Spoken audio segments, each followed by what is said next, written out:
Racism against Indians in Ireland. In recent months, there has been a disturbing rise in racially motivated attacks against Indian nationals in Ireland, particularly in Dublin. Individuals have been assaulted in unprovoked incidents, often by groups targeting them for their ethnicity. Victims have reported physical violence, verbal abuse, and serious injuries, with some attacks caught on video. The Indian Embassy has issued safety advisories, urging citizens to remain cautious, especially in isolated areas. These incidents have sparked concern within the Indian community and highlighted the urgent need for stronger protections, awareness, and action against racial hate in Ireland. Incident details.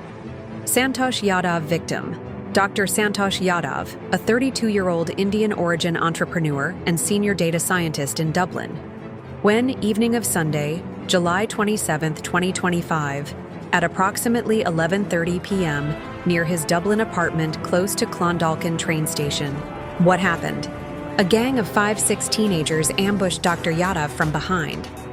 They snatched and broke his glasses, then struck him repeatedly, targeting his head, face, neck, chest, hands, legs, leaving him bleeding on the pavement. Injuries.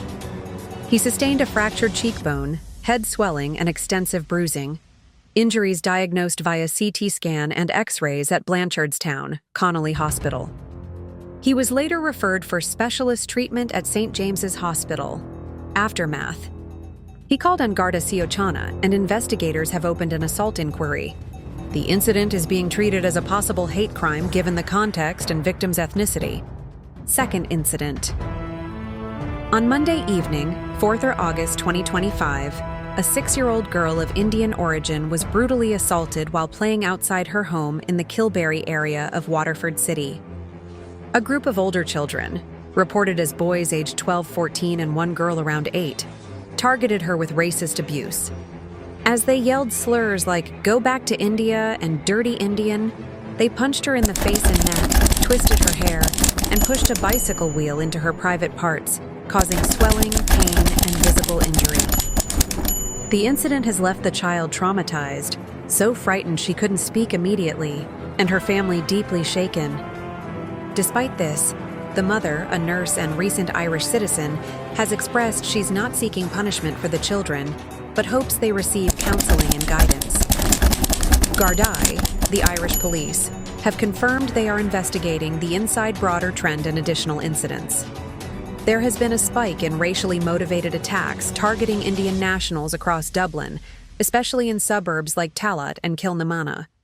In mid-July, another man in his 40s was beaten, partially stripped, and falsely accused of child abuse in Tallaght.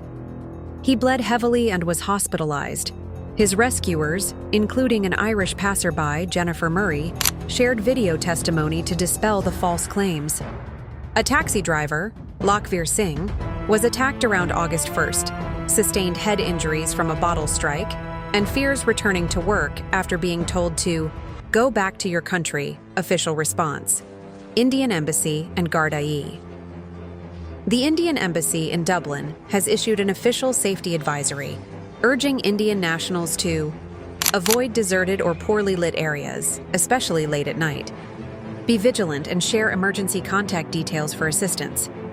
They've confirmed ongoing communications with the victims and Irish authorities and are offering support to families affected. And Garda Síochána is treating these as serious assaults with potential hate crime elements.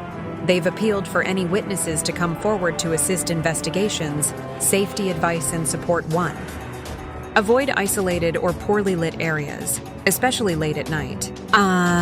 Travel in groups when possible. Well-populated routes are safer. 3. Carry your phone and emergency contact information. 4. No emergency numbers in Ireland, 999 112, and Indian Embassy hotlines. If you or someone else is assaulted or threatened, report it to Garda Síochána without delay. 6. Be aware community organizations, e.g. India-Ireland Council, are actively raising concerns and seeking policy actions. Dr. Yadav has bravely shared his experience in part to raise awareness, not just for himself, but for many who might feel silenced or fearful. He emphasized, "This is not an isolated incident.